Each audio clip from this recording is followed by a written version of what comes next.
Hello, everyone. Here we are again with the third episode of the Nona Sportscast.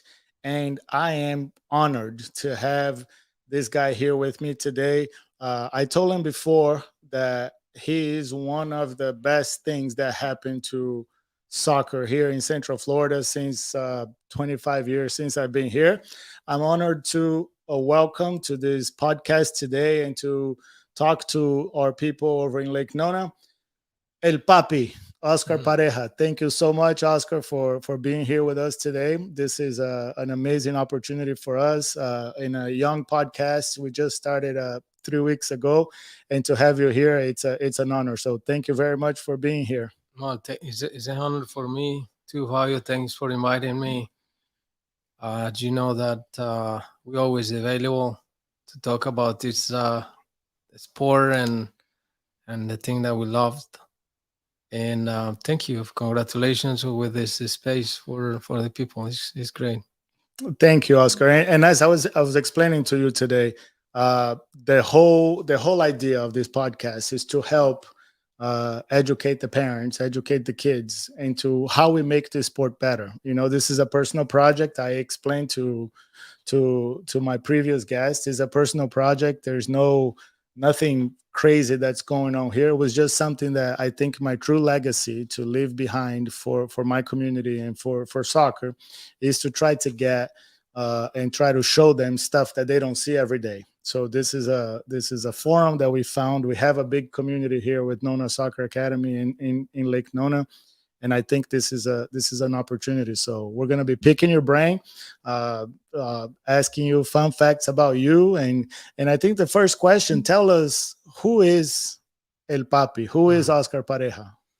Well, I grew up in Colombia in a middle class family with a dad and a mom that are workers. My brothers Esteban and Daniel, and a family that we always give as a priority the love that we have among us, and at home studying was as well priority. Grew up in a community that it was hit in those times by many social problems, but at the same time, it just gave the opportunity to overcome them, um, to get to get over those, and then that make that particular community very strong. Have the opportunity to be supported as well in my studies with my family, and obviously be part of the soccer community since early ages. And when I'm saying soccer community, was the best and the perfect way to belong to the soccer that was playing in the street, and being free, playing every day with my friends with not directions other than what the game brought to us every single moment. So it gives us the opportunity as well to develop a very nice generation in Colombia on soccer players in that time, where we have the opportunity to show the world what it was the good part in of Colombia too, and have that opportunity to play professional for many years in Colombia, or defend my national team, senior um, team, and one of the best experience I'd had too. And then being international, coming to Major League Soccer, 1998, and be part of the growing part of this sport here. And it was very, I'm not going to say young, because America has a big history as well, and soccer, but I would say that in terms to organization and competition and the league, it was young. So have that opportunity to be here for 23 years, it has made me grown in many areas and be part of this dream that I had of being, as you said earlier, Fabio, being a big contribution, and give back to the community, and develop young men. So those things have been part of my passion. Well, very nice. And we're gonna go back to your career. I was since we met about 2 years ago when you came to Orlando, and you're always very open to us and give everybody the attention that they needed. I remember when we were playing soccer here, and we saw you would stop and talk to people, and I think that shows a very good side of you. Not a lot of people in your shoes would be giving back to the community the way that I've seen you doing it in the last 2 years. So, but you mentioned something about playing soccer as a kid. And when you said the soccer community was in the streets playing free and doing the stuff that we think, do you miss that today? When you get the players today, and I know we do here doing the youth soccer, and the other day was cold, and I'm getting text messages if we're gonna have practice or not. Do you think we Mhm. missed that? Where do you think was that separation from the real soccer that you and I played to what we have today? First, we have to accept that there was different times, or it was different times that we really remember them, and we want them to replicate now, but it's impossible. Uh, Maybe our grandparents too, they miss their times, and when they were helping us to grow up, they were missing their times too. So I think it's a normal process of life where what you missing the way you grew, and it's normal. In terms to the soccer value, I think we miss the street. Yes, we do. But what we miss the most is the freedom and the connection that we had with the game. It was the game and us. And when I said us, it was our friends, the ball, the game. There was not many regulations in those moments, so um, that made us grow a lot. That freedom, the repetition, what we had every day with our uh, social contact there as well, because that gave us the opportunity to lead, to be a good teammate, to fight, many things that were part of our development. Now the time changed. It's nobody's fault. We have to accept it. It's part of the evolution. A human being is technology came. Uh, that freedom has been reduced, and a very high point too. And I say there's the excess of con- conducting or driving now for coaches has created different soccer player too. So we need to accept it. We need to understand it. We need to study. We need to be more prepared. We have to understand our context, but at the same time, we have to recognize that we have to know better that human being that is developing now. What he needs. How can we help him? How can we replicate what we think it was important for us, even in a different ways, but just make him feel that freedom. Those things I miss for sure.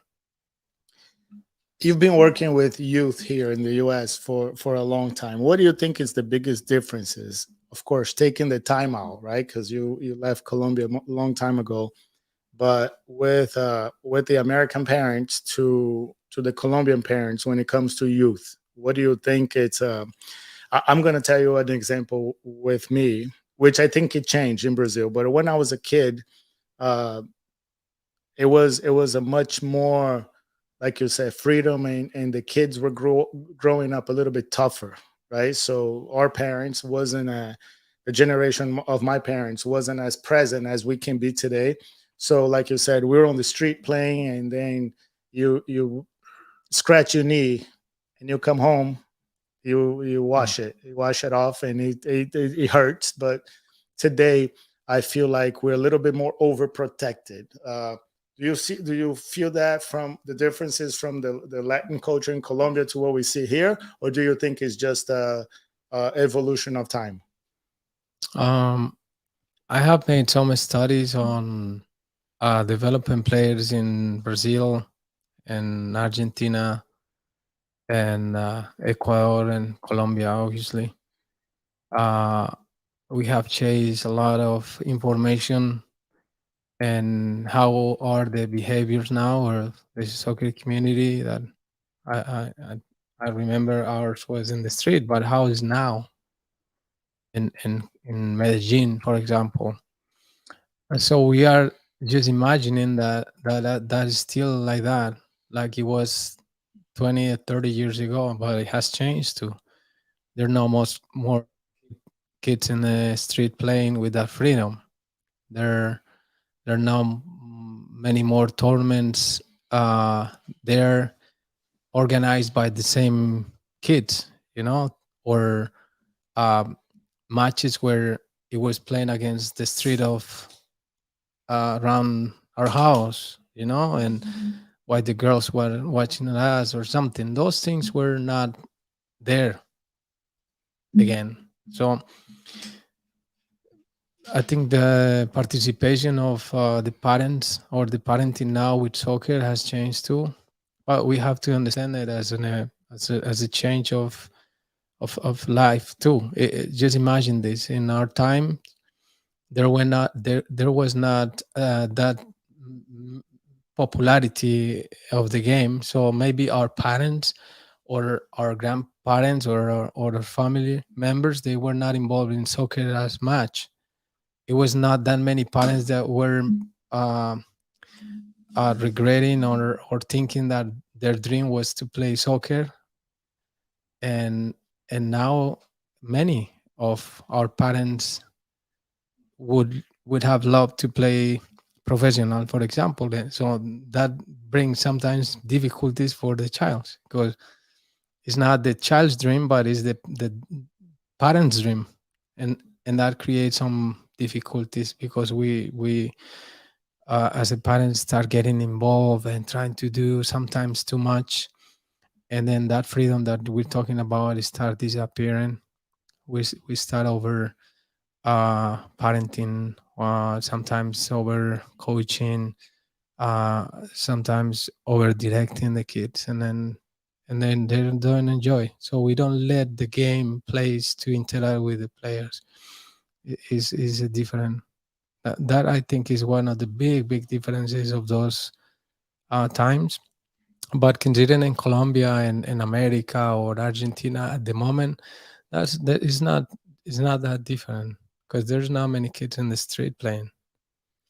I was uh, I was talking to a friend of mine in Brazil, and the he has a little daughter just same age as my son. She's 10 years old, and I told him, man, you overprotect this girl too much. It's like Luan, my son is a little bit more outgoing and stuff, and so he opened the window of his condo, and the traffic is going crazy, and the windows has the protection for the kids, for people don't jump Mhm. in the house.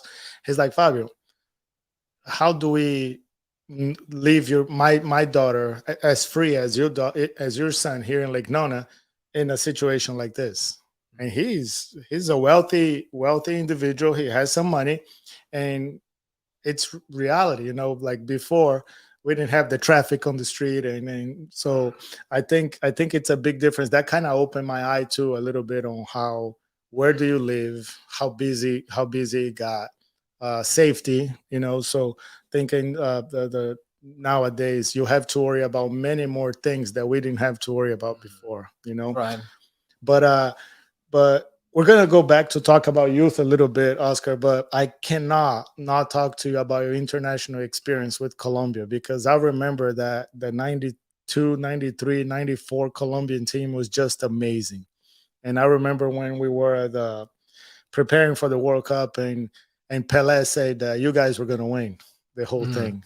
And you guys had Valderrama, Freddy Rincon, and Escobar, and it was such an amazing team. How was it for you to be part of that? To me, the best generation of Colombian team, and how was that? How cool was that? Do you miss it, or Yeah, it was the best, or it is the best generation in our country And I say this after we have such a great players like Falcao or James that was once a leader scored in a World Cup, which was something unthinkable for us in our country. But still, the whole picture of having that generation recreating what was our culture and our resiliency uh, with the things that happened in our country during those years, and how we came up from those moments and express it into the game and be recognized around the world with the thing that we enjoyed the most, that it was playing soccer, being recognized internationally for players that are representing a country with with harmony with that game that, as I say, Fabio, it was representing our culture, because Colombia is a happy country, and it has been despite of the difficulties we had in those years. So it was the best things it happened in my life in reference to playing time, to just playing with Carlos, with El Pio, with Rincon, with Asprilla, and all those guys, being part of that generation, understanding we came from where we came from, and how that changed uh, totally what happened in soccer in Colombia. And so being part of that, it was great, and it was an honor. But at the same time, as I say to you early, I think it was the expression of what we live in our streets. It was just joy and interacting with the game.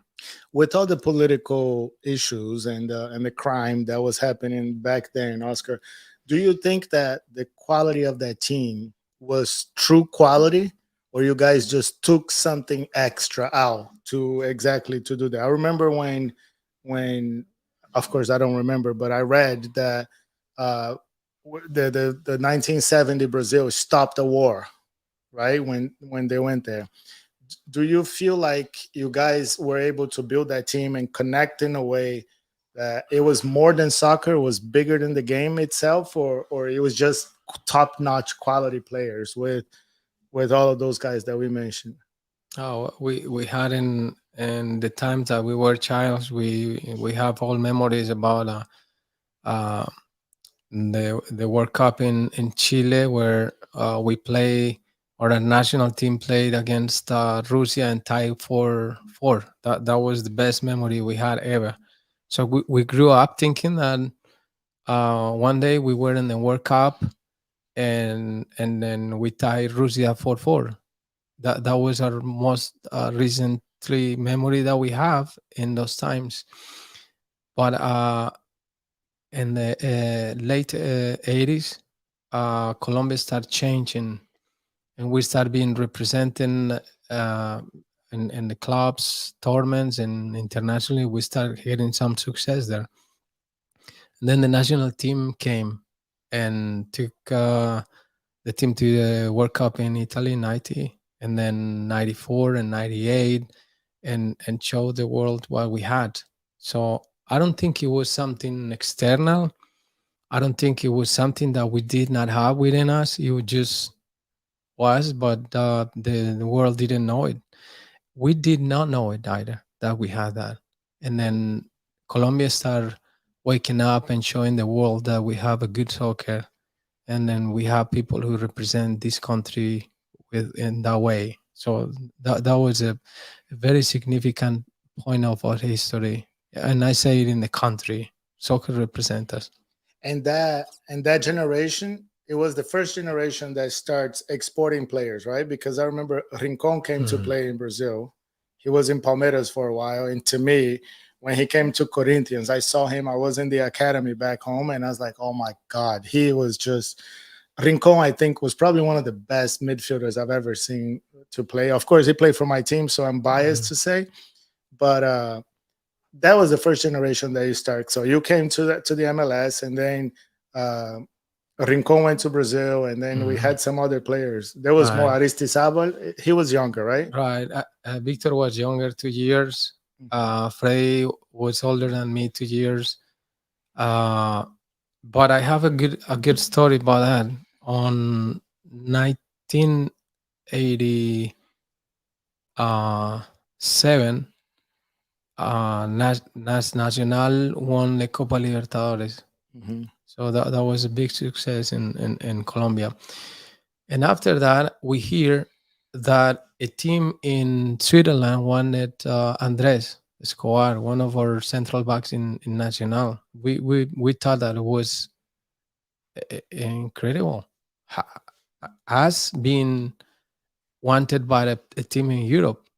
And now, in these times, when you think about a team in Switzerland, it's not a major notice now because there's a major notice when Real Madrid or Barcelona or Liverpool with Diaz last week.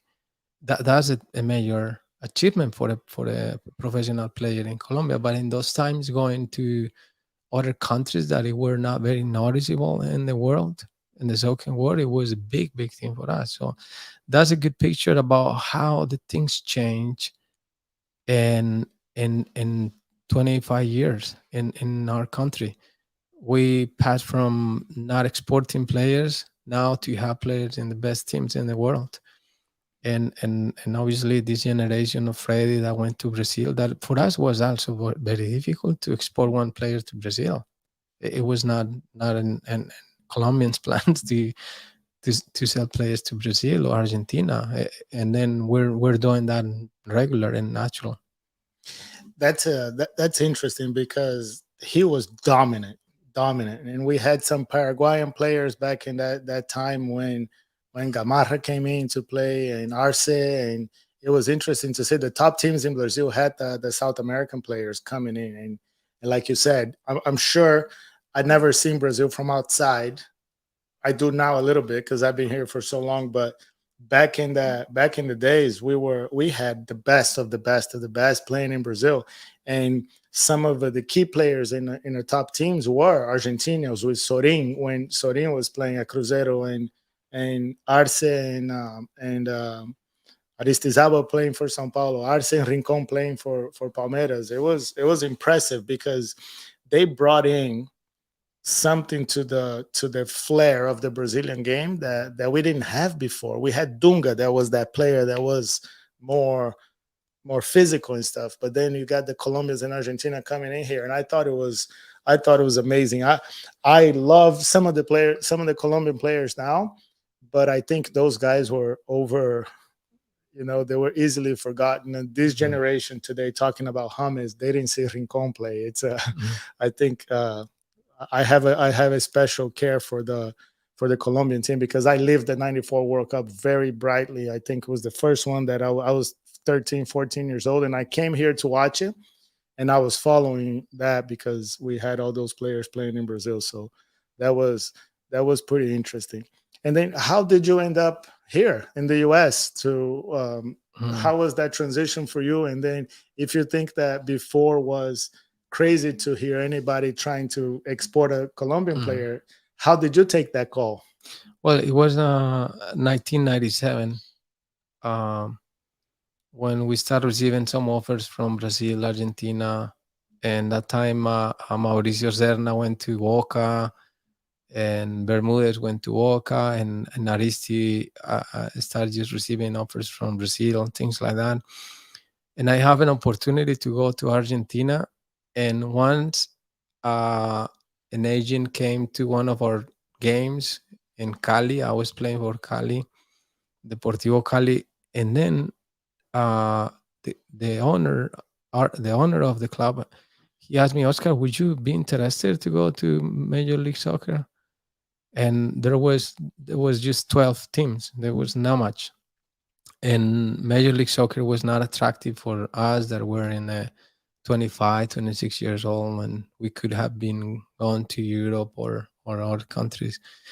And immediately it just caught my eyes that idea. I I spoke with the agent, and the agent said, Oscar, we have an interest. We would like you to come to America, and I thought it was a good idea. Everybody thought I was crazy on on the on the media and the community, my family, everyone. And I said, I want to go. I wanna learn the language if I can. I want to learn different cultures there. I want to be part of that project.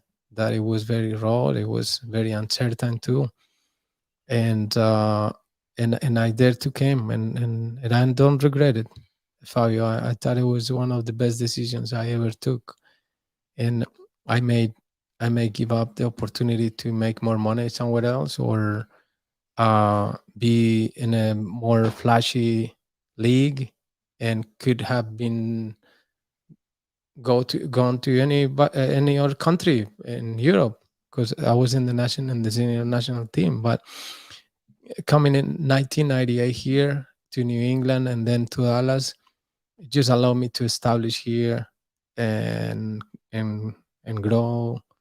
I respect this community a lot, this society. I respect this country. I love mine, obviously, but I had been here already 23 years, and I thought it was a good decision. I came around that same time. I'm a little younger. I was about 17 when I came in '98, and I told my friends in Brazil after I saw what I saw here that U.S. was gonna win the World Cup in 20 years from back when I arrived. So '98 would be 2018, and we didn't even make it to the last Mhm. one. You were a player back then, and now you're coaching. Do you see an improvement? Do you see a potential? What is it missing for us to? Because I still believe it. Mm. The way I look at it, Oscar, we have the best athletes in every single sport. Why not in soccer? Mm. Right. So first, I throw in two questions at a time. But as a player, when you came 23 years ago, do you see an improvement with the players today? And then what are we missing to get to the next level? I have seen more improvement in America than in any other country in the world, and and I'm saying it as also after we missing the World Cup, and many people may think that I'm crazy, but I really studied the leagues, and I really studied the progress. What happened is that the other countries had, many of them has had progress, but not this progress, because this is a league who has 25 years first. Not that the game here in America has 25 years, because sometimes there is a misconception with people that think that America, they don't know soccer. They have been playing from the 1890. There was competition in the colleges and universities there in that time, where in our countries it was not even a league. So they have been in the World Cups early when we started the World Cups in the 30 and early World Cups. There was a tie between England and America and USA. It was a teacher that was the goalkeeper. So what happened is that people don't know the history well, and we think that soccer in America is just 25 years. It's not. Has been since the very beginning. And the progress here has been tremendous, because uh, people like you, people like many others who dare to create programs and give the opportunity to the families to take the kids to the soccer field. That's fantastic. So I have seen the game grow too much with 1998 not exporting players much, and today having players that had won the Champions League, Pulisic, players who play for Juventus, McKinney, that we developed in Dallas, having players in Barcelona, unthinkable. The right back, Des, is American, and seeing the national team today, um, being made of these young men that many of them grew up here, and that shows the progress that the academies brought to America, because it was one league in one soccer country when we did not have academies, and we have a different country now that we have academies. That's a bigger change or game changer. It was the formation of the academies. Also, the league has changed the approach of bringing young players here. Instead, just bringing players that are 35, 36, and they want to come and be here for a year or two and bring their families and have the green card and all those things. No, we're bringing players that are in the very beginning and they're being the best in their leagues, like the one that Orlando City brought this year with Facundo Torres. Is a kid who has 21, who is 21, has been wanted by teams in Europe, and he decided to come to Major League Soccer. So that shows how much we have grown here. It's we started seeing this, and we were talking to some people related in soccer, and the dollar exchange, for example, in South America now is so strong.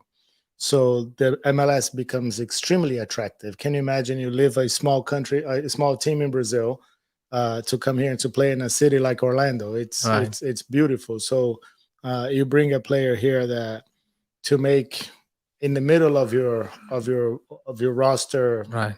cap or whatever, and that's higher than anybody, even the top players in Brazil. So it becomes very much more attractive. So I believe that the economy and the strength of the dollar is we're gonna see more and more young players coming into the league. Right, I can see that as a fact, and as a reason. I agree with it, but I think the league is offering other things too. I think the league has been very competitive. Now we have, but we're going to have soon 30 teams. So we're having 28, which this is growing. It's a league that is growing. There are teams who have 110 years old. I mean, since they started in our South America, and they have just 12 teams. And and you can go see, and there is still the growing is very slow. Just to say that there is growing there in some of our countries. And I say with a bit of pain, because in our countries sometimes the evolution is not the way we should, and by the way, what you mentioned about, are we going to be champions of the world? Holland, or yeah, Holland is one of the best soccer we ever had seen in the world, and they have not won the cup yet. So it's not market by winning it, but it's market by how we're developing as a soccer culture, as a community, how many kids are playing, and that's what I remark. I think you guys all are doing a tremendous job. I value a lot what you're doing in other academies, and an Orlando City extension of the programs, and trying to put kids in the pitch. And then I value that, because those are going to be the ones that are going to keep us on that mode of growing. Yeah, I agree. I spoke to Simon here from USYS last week, and he said that there's 30 million people, 30 million kids playing soccer in the US, and there's 3 million just organized soccer with USYS.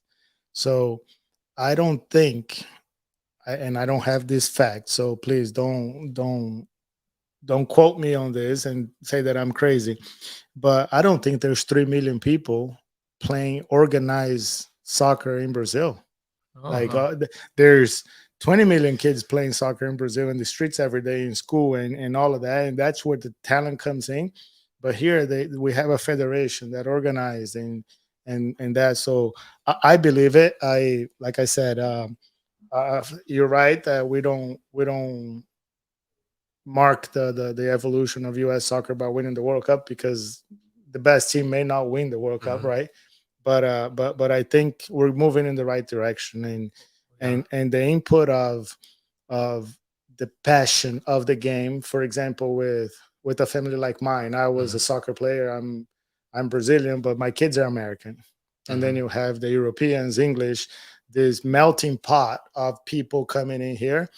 Uh, delivers the that passion to their kids, and then they're going to be playing more soccer. I think that's the Right. biggest transition that people, uh, from what I'm seeing.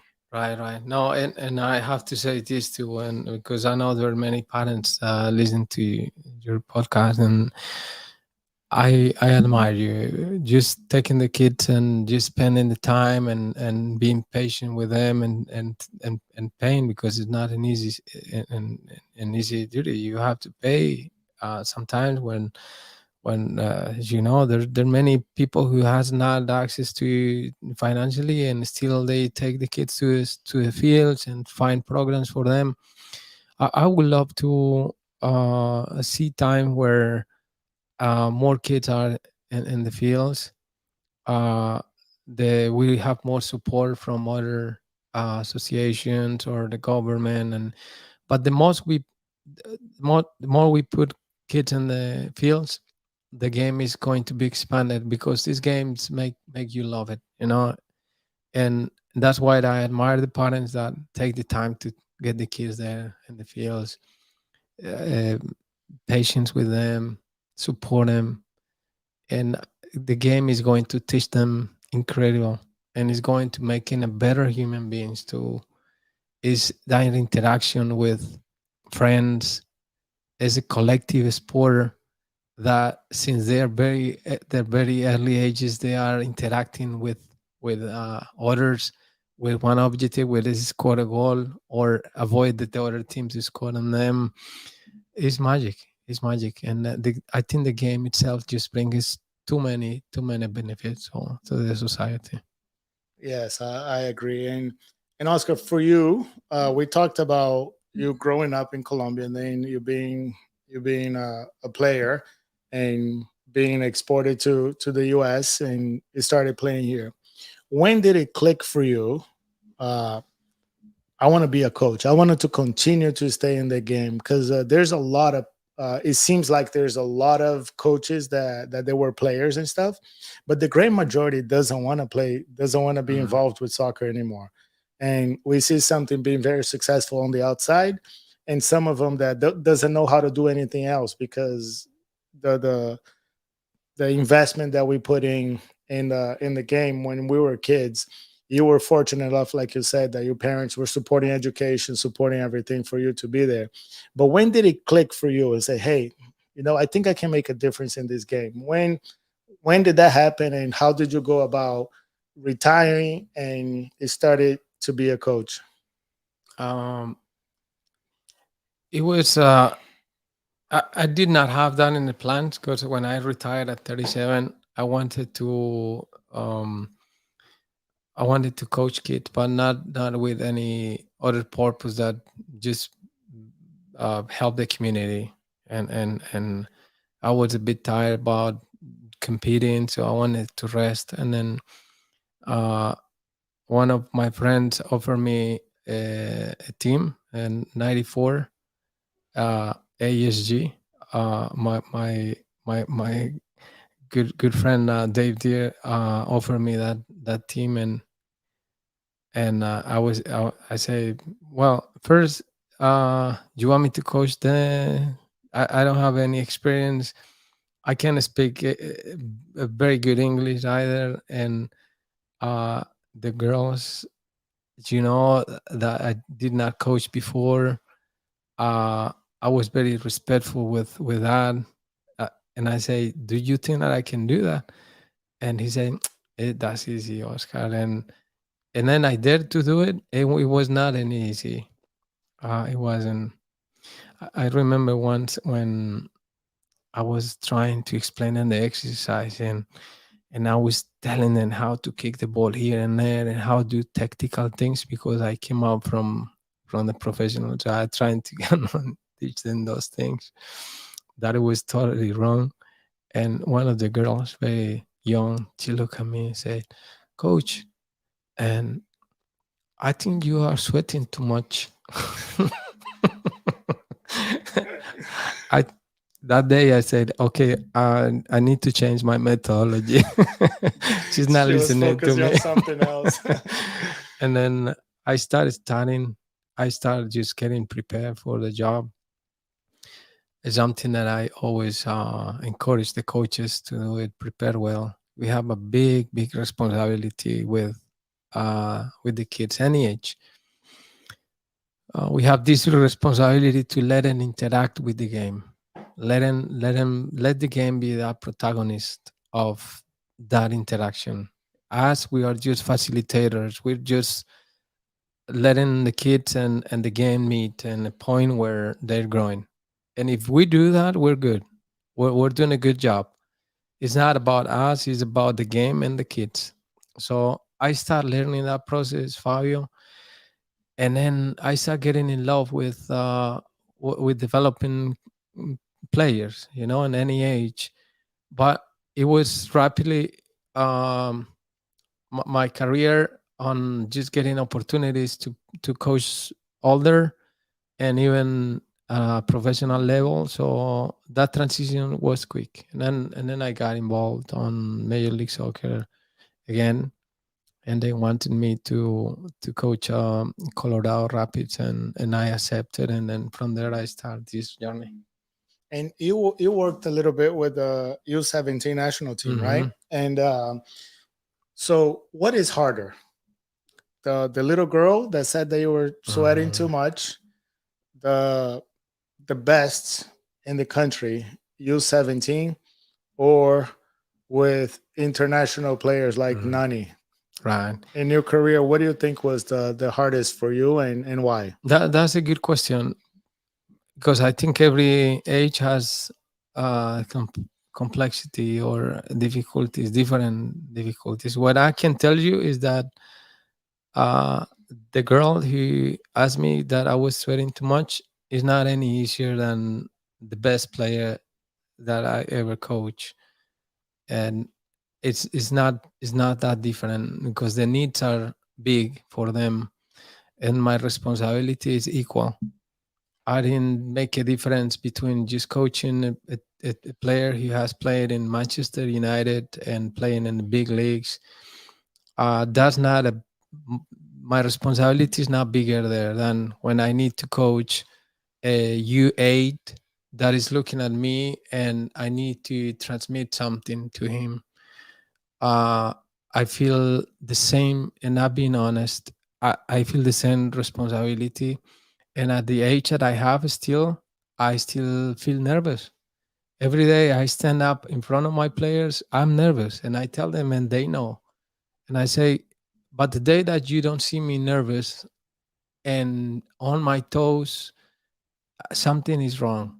And when I go and coach the kids too, that I like, eventually when they invite me to, and I I I get my stress normal. Eh, You know, if you don't It's- coach, you don't understand what that stress is like, right, right? right, right, right. I'm still thinking to see who is looking at me with that look of if I'm sweaty or I not. remember when my son was there practicing with you, and you stepped on the field, and all the kids were like, "Oh my god!"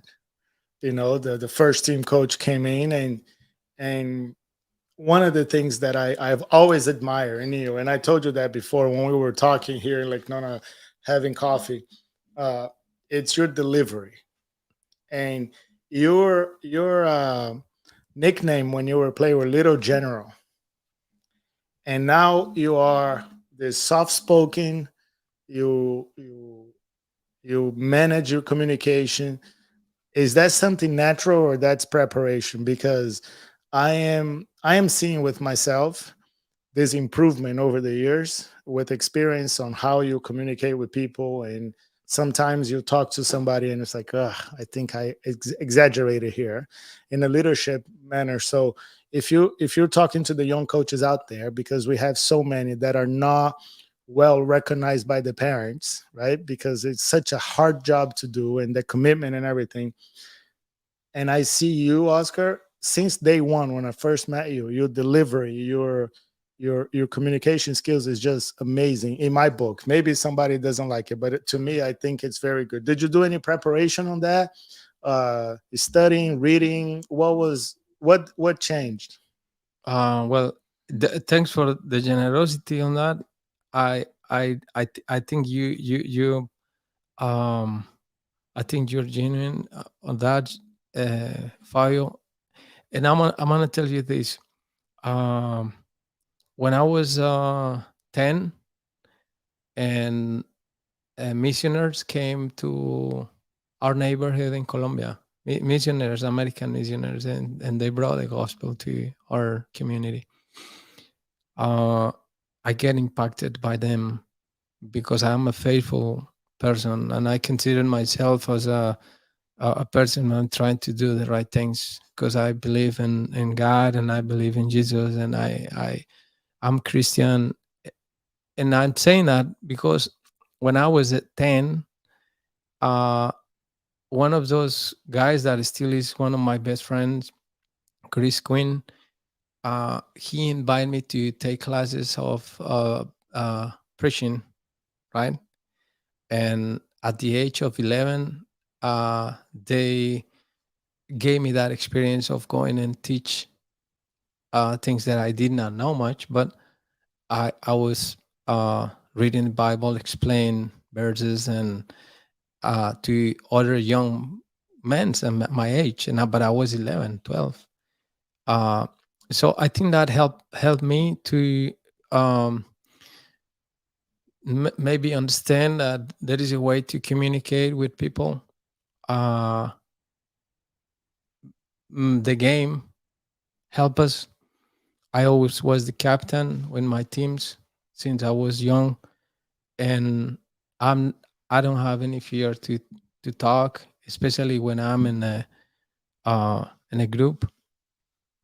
I still get very nervous because I want to do it well, but I think the game also just gave me that opportunity to express myself and and say what I think. Now the I was talking with one of your coaches earlier, with Guillermo, that um, when we talk to our players, and we have to know how we structure our message and things, but the players recognize when you're talking from your heart. That's the most genuine message we can give them. You know, they know, we know as a human beings when somebody's transparent and when somebody's talking what they heart. And if you're going to explain something that you have in your heart, and you know it, I think it comes. So What do you? I'll ask you the question after I explain this, but I am noticing, Oscar, that the expectation of youth parents in sports in general, it's not just soccer. The expectations of a coach, it's way over the top. I think it's impossible what they, not everybody, but what some of them expect. If you have to give a advice to these parents out there, because I had some meetings this week with parents that I'm like, my goodness, mhm. how did we get here, right? Because we don't win a tournament Monday, it's horrible. I felt bad. I felt like I was in Brazil and playing a professional thing when you don't win the classical on Sunday, Mhm. and then on Monday people are throwing rocks at you coming to the thing. Of course they didn't throw rocks at us here, but how did we get here? And I tell the parents, the coaches don't make enough money, because for us to pay the coaches extremely well, we have to charge you a lot of money, because there's no, you know, what advice would you give the parents when the coaches, it's doing the right things, moving positions, and holding the kids accountable, which is to me one of the most important things. We can't allow the 11, 12, 13-year old to do whatever they want. We're going to create bad adults if we allow that here. What can you tell the parents to be patient with the coaches, and to be more understanding of a game that the coaches are studying for, or whatever? It's a, I'm having a hard time with that. So Mhm. Oscar, please help me look at us and tell us, how can we calm the parents down and control that expectation for coaches that are 21, 22, 25 years old, that are devoting themselves into this career that is so hard and stressful as it is already. right. I think not just in that part, but in many other areas where we as a human beings we're interacting one way of another. I think we have to have empathy, and I say it is to the parents, and I say this to the coaches too. Coaches sometimes comes and said, "Oscar, I'm tired." The parents, they're, you know, they're thinking that I'm not doing a good job with their kids because they want these demandings and this and that. What you mentioned, all those things. And I said to him, "Well, first you have to see the difficulties from his lens, from his part. Just try to be and have that empathy with them. And then if we do that exercise more often, I think we may understand what that attitude came from, and we will be less hurt by those things. And I explain to the parents too. And I say, well, but you don't have empathy for that coach, that young man there that is trying to coach your kids, but not yours, not just yours, 18 more. And he has to give attention to all of them. But you're thinking about your son or your daughter, but this coach needs to have attention for all of them. And not just that, but have many other. And immediately that feeling of empathy for each other, I think that kind of reduce the stress. Understanding that any job is easy, not the coach or parent or director or referee or the opponent coach, and that feeling will make us understand better the other roles. Other than that, Fabio, I think it's normal. It's an industry where parents, we know that you guys paying or not, but you're protecting your child. As coaches, we have a difficult job. Is just try to do a good job on those 18, 20 persons, that all of them have the same value for us. But sometimes one play more than other, or put him in a different position, those things. I don't think that's going to get any better. I'm just giving you a formula that doesn't get any better. It's just explain you what is the reality. Thank you. That's it definitely explains, and it gives me hope for the future. But I give you hope, and if I give you hope, it's good enough. Yeah. So that part, the position, how old, and I have my opinion about that. And, oh, I dropped my phone. How important it is, and how old do you think that we need to start putting the kids into that position? Like, I was just talking to you about my son, and there's a lot of people telling me that he needs to play here and there and there, and I said, no, I like him back here, right? And but when do you think it's creativity? Let's change around. And when do you think they need to start focusing on that position? By what age? Right. And we have this as a part of our curriculum in Orlando. And I say it always to the coaches that I interact with. Always remember that the game needs to interact with the player. That's the first thing. Just let them have their relation first. There are many uh, players, soccer players, that at very early ages that have been told to play in a in a just unique position. You are taking the opportunity for him to learn many other things that at that age is very valuable for him. At the age at 13, I had my first coach. 13. I did not have any other coach before that. So I did not have a coach who told me that I was a midfielder. I was a midfielder because I like the ball. And in the streets or in the parks, when I play with my friends, they always saw me in the middle of the things. And I had a couple ones that always were in the goal.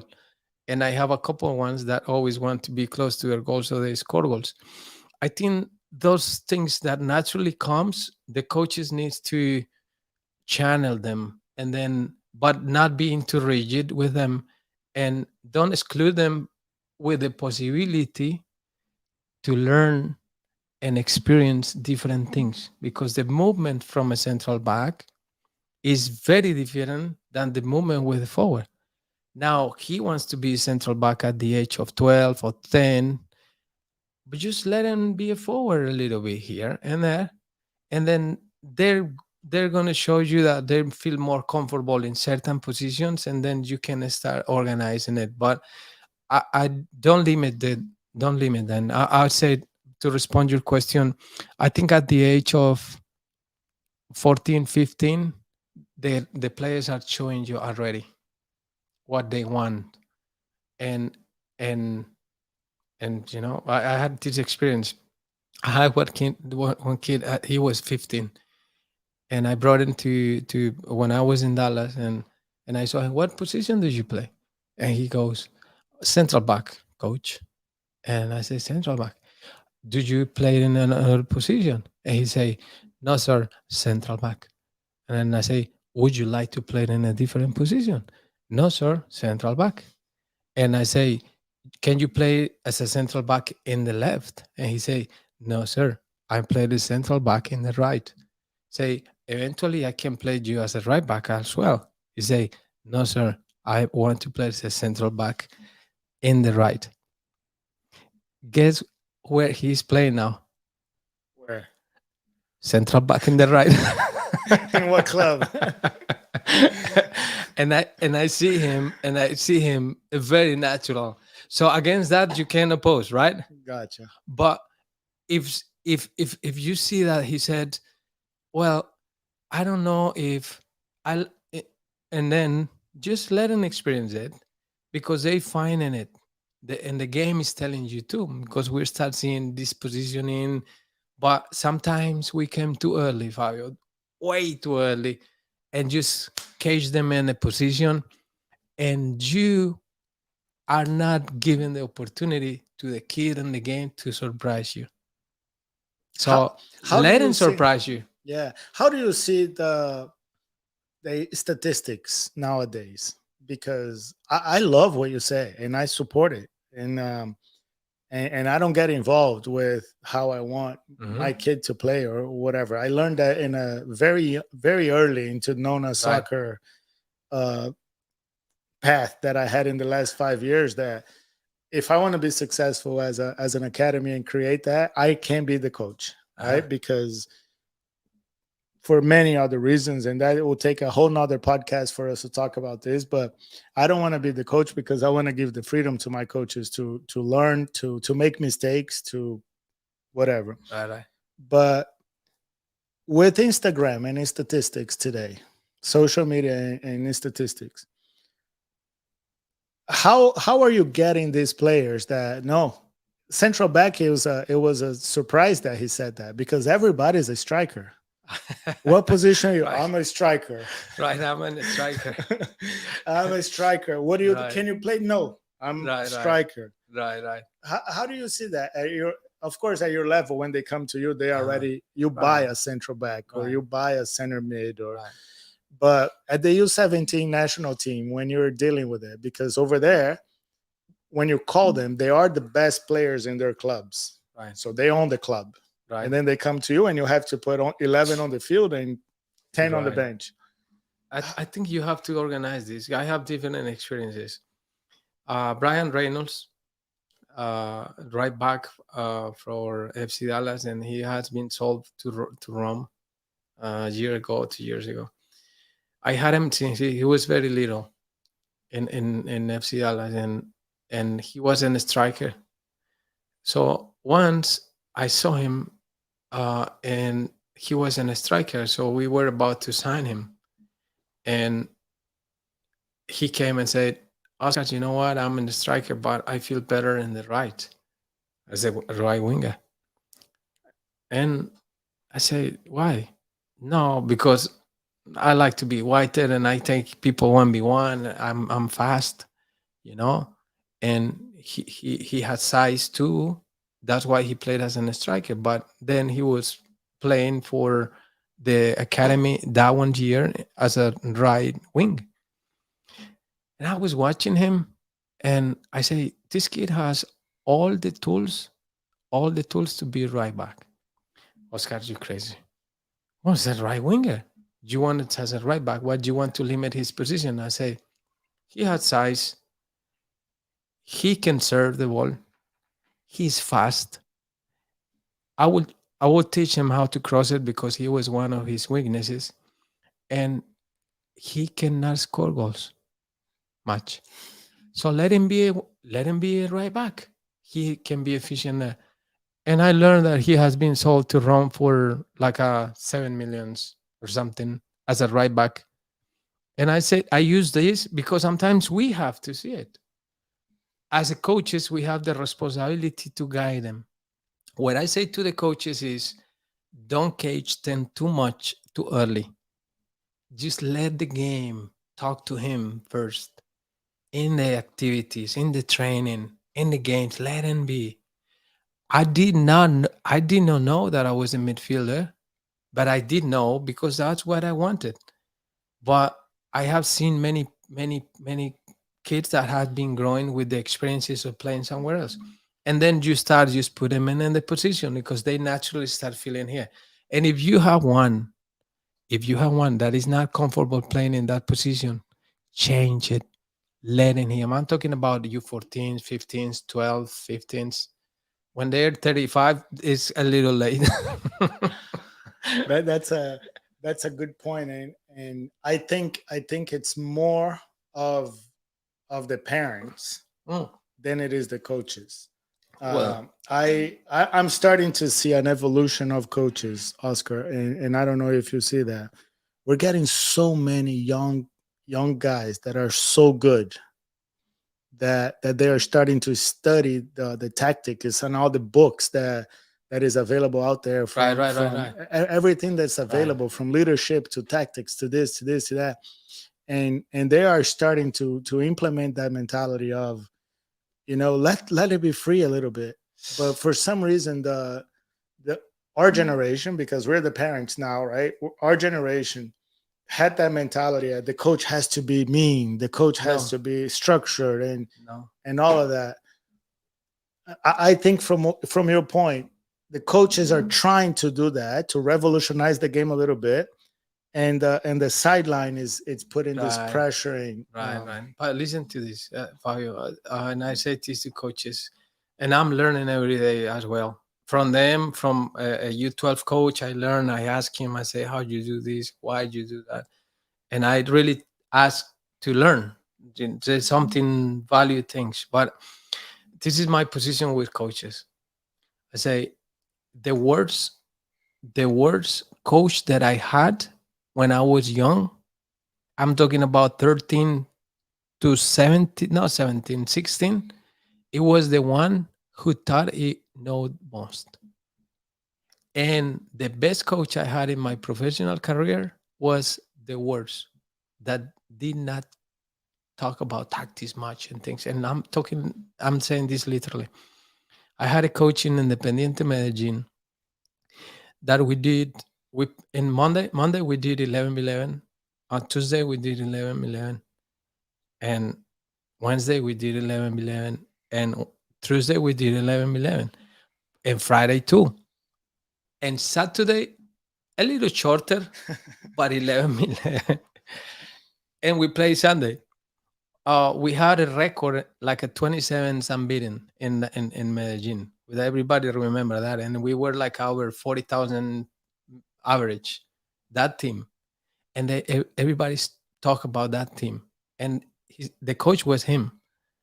And I said, and I spoke with my teammates. Still, we were all old, and I say, guys, did you remember our trainers? And they laugh. I say, Oscar, it was singles that get married, and then it was skinny with fats, and it was shorters against 11-11.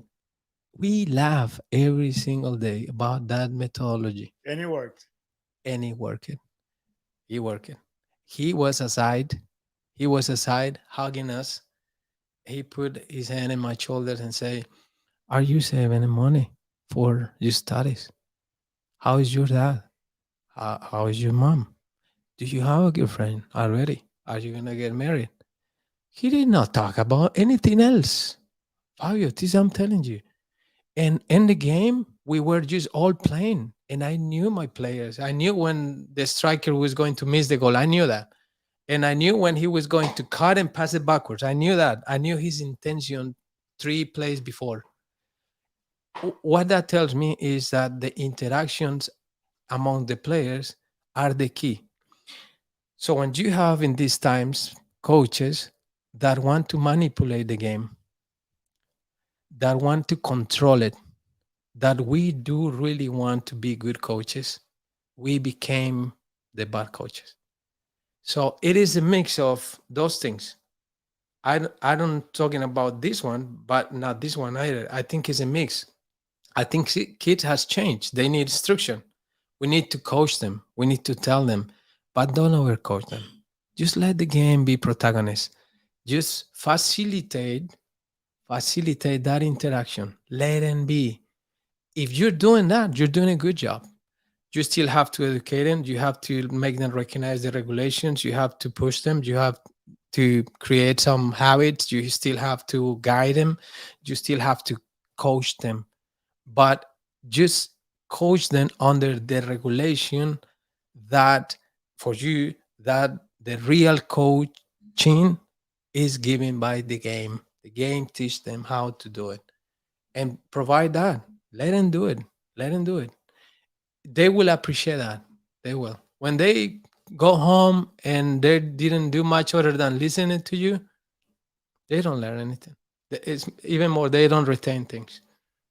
Oh, that's interesting because uh, you're absolutely right. When we play and you have some instruction, but you let us be creative in as a kid, it's the fun thing, you know. Mhm. You don't remember, sometimes you don't remember how perfect you were, your formation, but you remember when you magged your best friend and Mhm. you make fun of him Yeah. the whole weekend, Yeah. and it's interesting.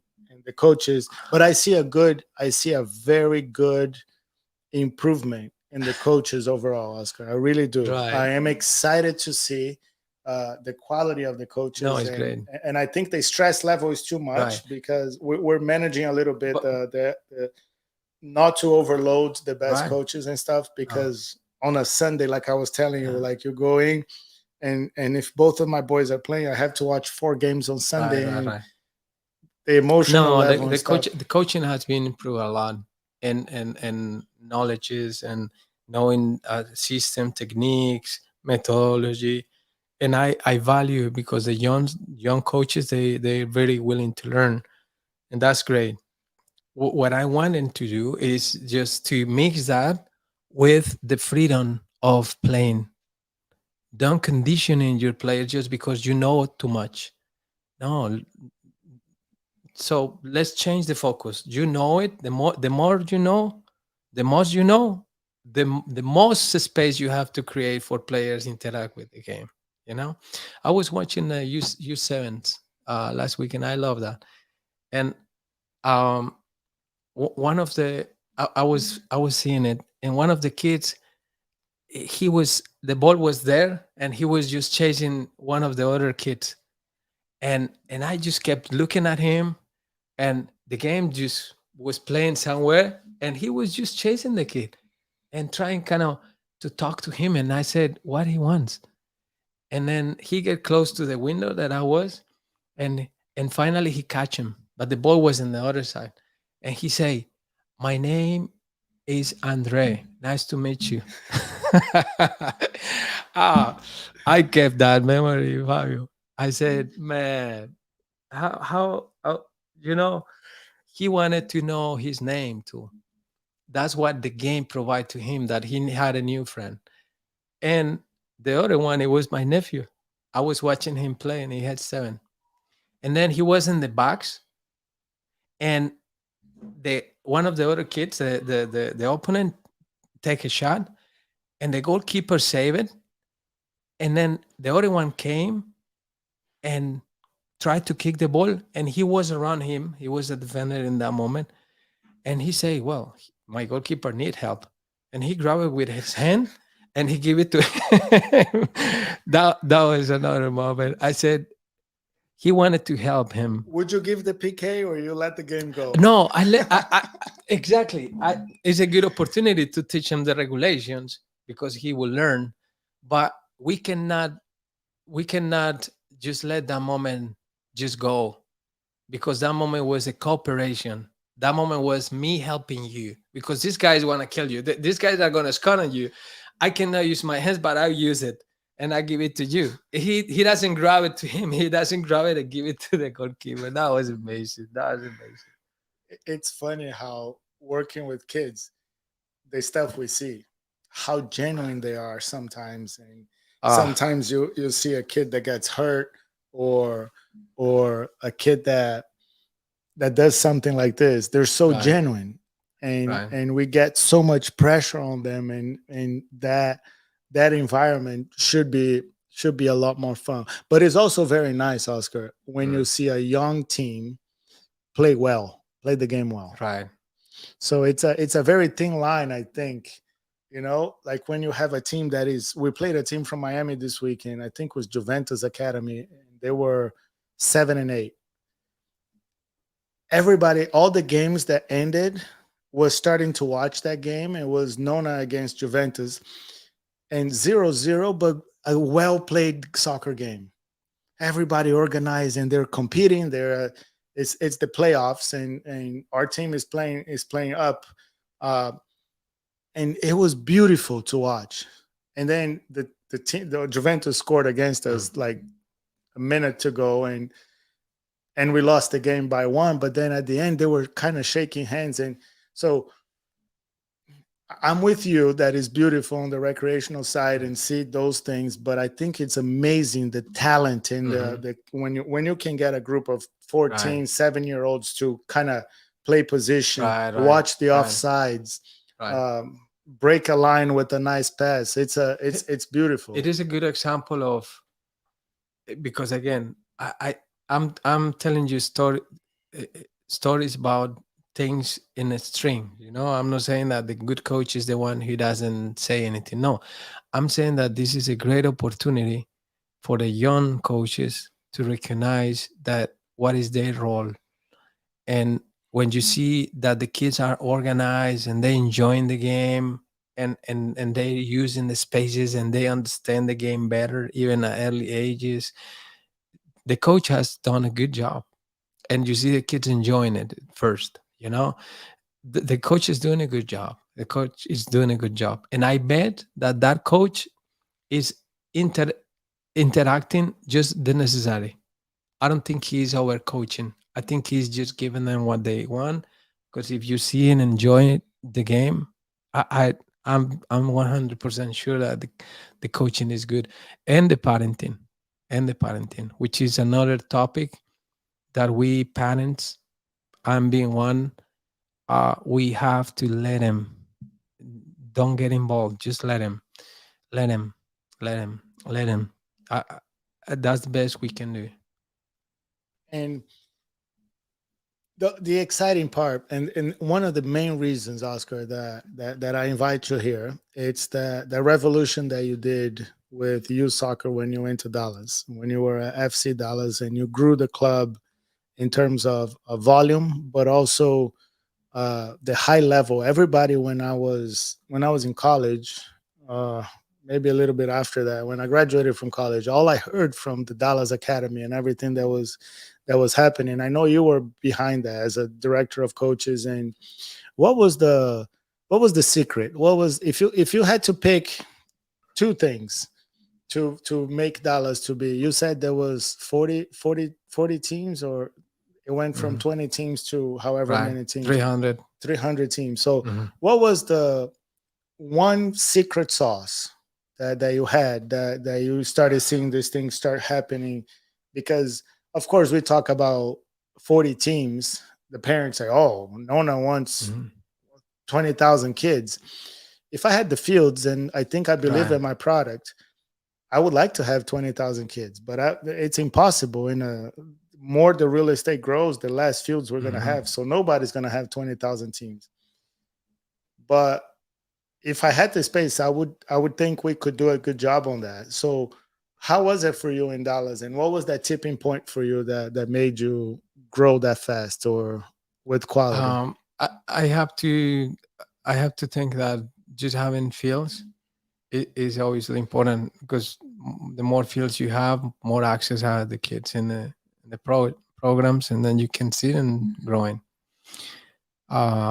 We had a club, we had a lot of land and facilities, and that was a big thing too. Then we created different um, facility in the south of the city, so that allow us to have volume. But the quality came from the coaching that we always preach in there. The interaction with the game, what I have talked to you today, that was for us a priority all the time.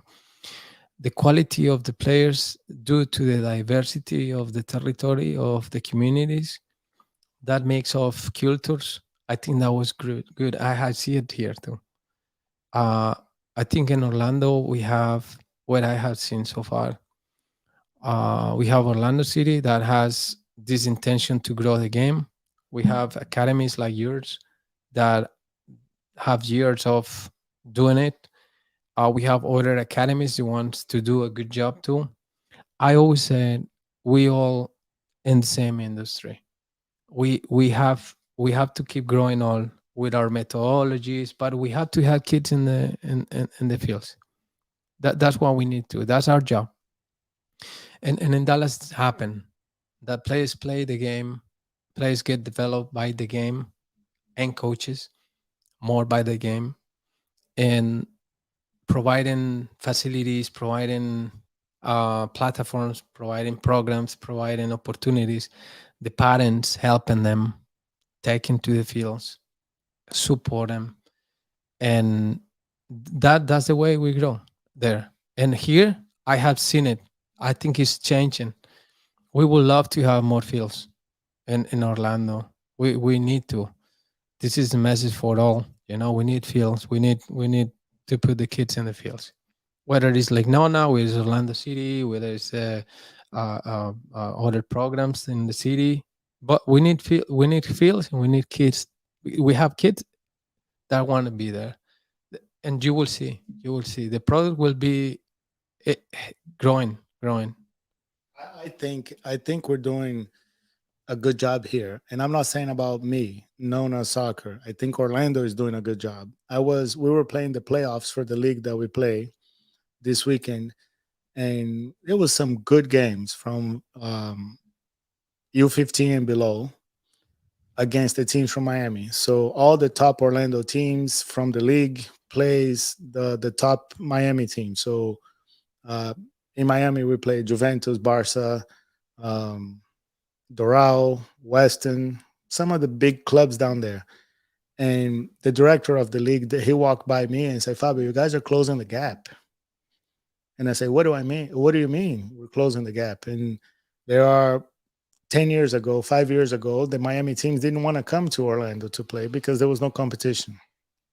And now the games are 1-0, 2-1, either way, Mm. you know. And I thought I was very proud of that. And he wasn't just talking about Nono Soccer, he was talking about our community.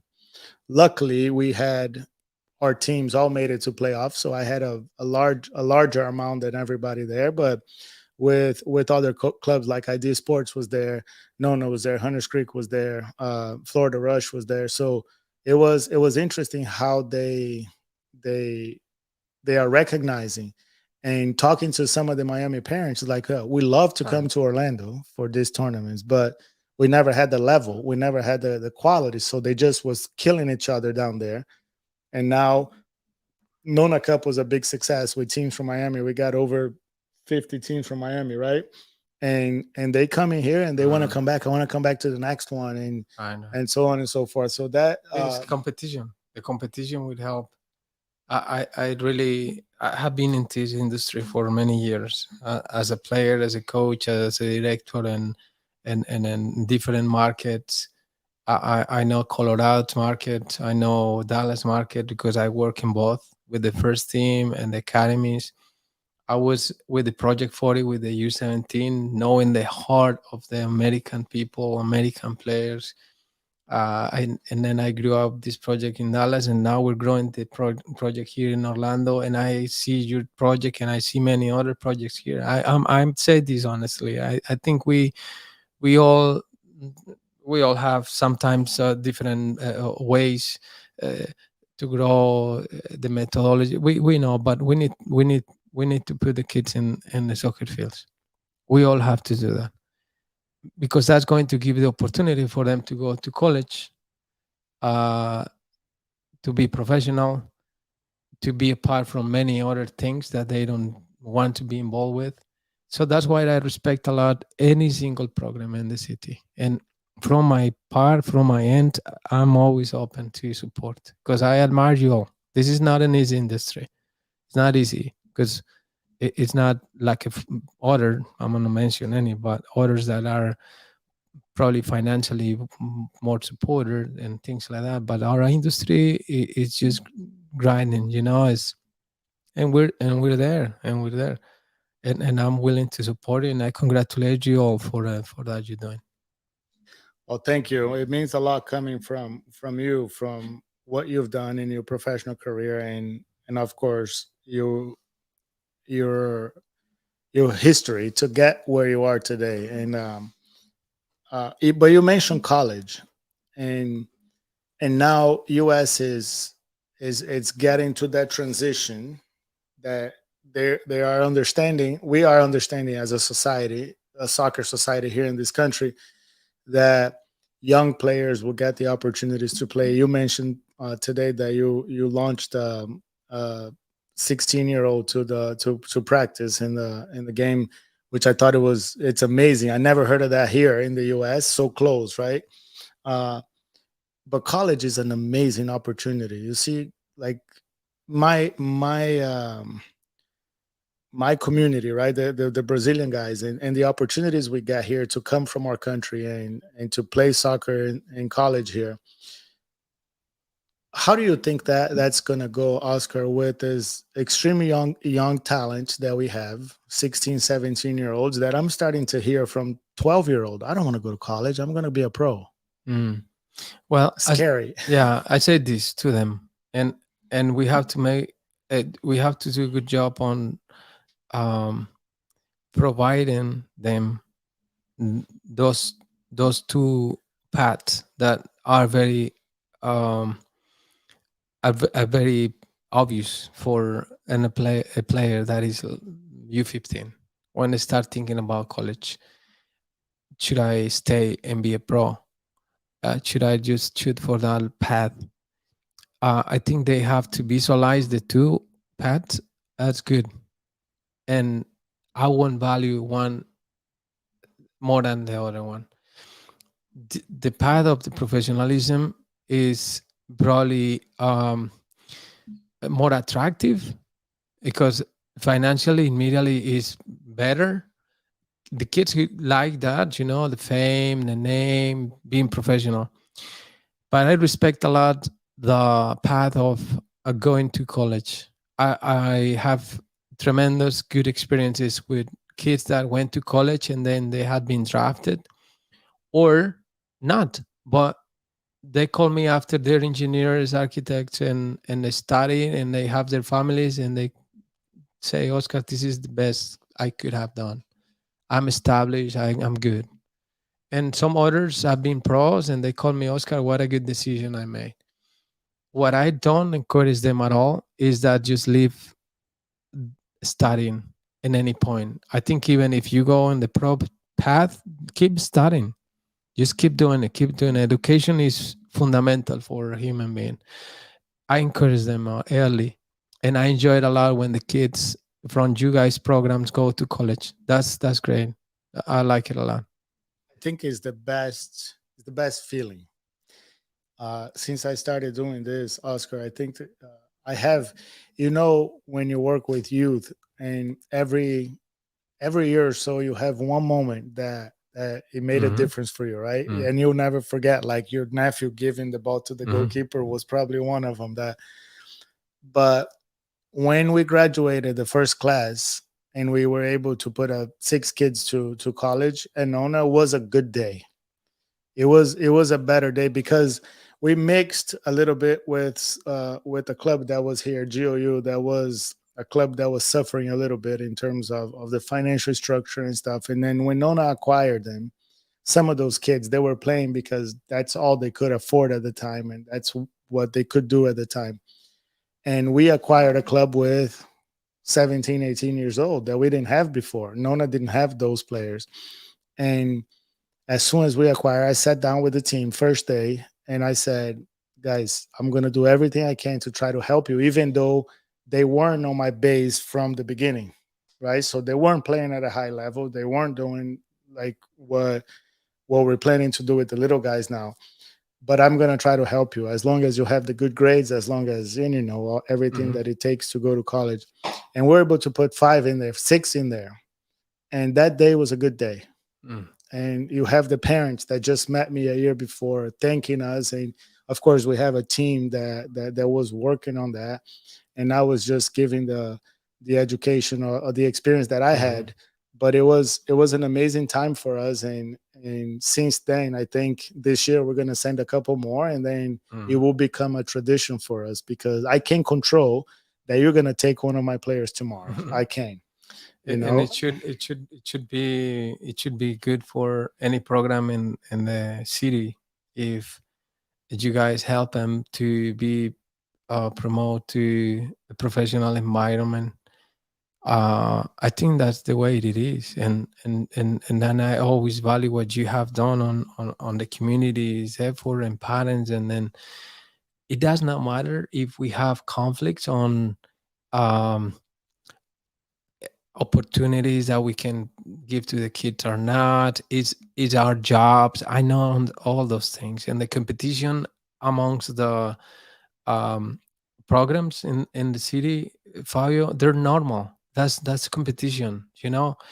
What I do know is that we all have a big opportunity to provide path for athletes, soccer, human players that once are going to take one direction or the other one, and we kept them all out from drugs, bad things, and we put a kid in that scenario where they can receive um, the scholarships or an opportunity to play. So I think that's our job. That's our job. Whoever program is doing it, that's our job. I want this community to grow in the game. I want it. I would like them all to be subsidiated. It's impossible. But I want this community to be top because we have diversity, because we have people here, we have numbers, we have quality of people, we have quality of athletes. We need fields, we need support from the government, we need more scenarios, but this community needs to be good. I agree with you, and I agree that we need more fields, and these fields needs to be well divided in Mm. terms of communities, right? So, but I also think as a club we should respect each other in terms of, for example, I'm not going to go to the all the way to the other side of town and pitch to a club to a field that somebody else is using, Mm. right? And we had some clubs from outside coming to Lake Nona and trying to do that, which it's okay, but it's a long story. But I agree, it's too many kids and not enough fields for what we're trying to do, and but I think it's moving in the right direction, hopefully. And we're gonna have the private investors coming in here also and putting up those fields, and then the quality of the programs are gonna go even better. The Villages does a fantastic job. It's in Ocala. Have you heard of them? Mm.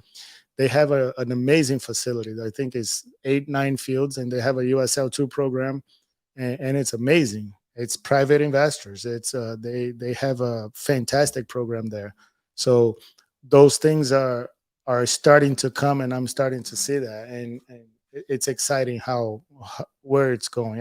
Good. I'm looking forward to it. So I'm going to talk to you a little bit, Oscar. And I know our time is it's getting long, and again, I appreciate you, and we can talk about soccer into tomorrow, right? Mhm. With every time I sit down with you, our conversation goes long, and I enjoy that. But you know that Nona is it's coming up with a USL2 program here in town, and what do you think of that league? What do you think in terms of development, and how can you help in terms of? I introduced you to Coach Gee today, and we want to be we want to be your friend in terms of on the Orlando City professional side, so we can help recruit these players and maybe train with you guys and scrimmage against you guys, whatever. What do you think of the league, and how can we work together on that? Well, I think you guys have been brave and have the courage to bid for a program that is, I guess, that is not easy, and believing on developing of programs that are complex is, I admire that. So I think it's a good idea. It's going to give you opportunity to provide opportunity to young athletes there that have been or are going to be seen by professional teams and all those things. So I think it's a good program. Orlando City, from us, we want to grow our club. We want to find our ways to give opportunities to the families to get close to Orlando's curriculums in philosophy and all those things. But from our side, we want to support as well, and the other program. So I support you. I think you guys doing a good job, as as the other ones do too. And from my end and Orlando City's end, we support it. We support it because this is football, and I want to see kids in the pitches. Yes. Well, Oscar, thank you very much. So, for you guys watching us out there, we broke a record in the last 48 hours. We sold over 100 tickets for the opening season here, and I think the community is really gonna get behind it. And I'm excited, super excited to see these young athletes, and when they start coming in, Oscar, I think we are this microphone is always open for you. Hmm. I love talking to you. I told you that. And then maybe we'll invite you to a game and you come in here and you interview Coach Gee here to put him on the hot spot. It's like, why Good, did you good. make that move? What is, we can pick on him a little bit. And No, good. but I appreciate. I have a gift for you. So, well, you can throw me. So this is the first. It's still warm. We still have Hmm. one of the first jerseys, and I want to present that to Well, you, thank you. Oscar. And I truly appreciate your support on this. Good, good. We wish you the best of luck. We were talking. We didn't even get to talk a little much about Mhm. about your job, and but we were talking before. We wish you the best of luck in this Thank you. season. Let's make it to playoffs again, and we wish you the best of luck. We aiming for the big prize. I think qualification for the playoff has been, for us, a great way to show the community that we can improve many things here. Thank you for the gift. All the best, and to Guillermo too in his job and the opportunity with his team. Once again, Fabio from Orlando City, to all the soccer community. We have the first team, we have the professional team, but we consider that this is our community, and soccer community in Orlando needs to grow. So we got our support. Thank you. And thank you guys. Thank you everybody for joining in. I was here with El Papi, like I said, and I will keep my word. One of the best things that could happen to soccer here in Orlando. We're honored to have him here with us. Thank you 407 Printing for once again supporting us on this project. Uh, I love you guys. Rocio told me that I had to send a little kiss to her friend Ursula. Ursula, mommy, thank you very much for your support and for watching this. And who's next? Who we're gonna bring in to the next podcast? It's gonna be hard. It's gonna be very hard to top this one. Thank you, Oscar. I Thank you. appreciate it. Awesome. Bye, guys.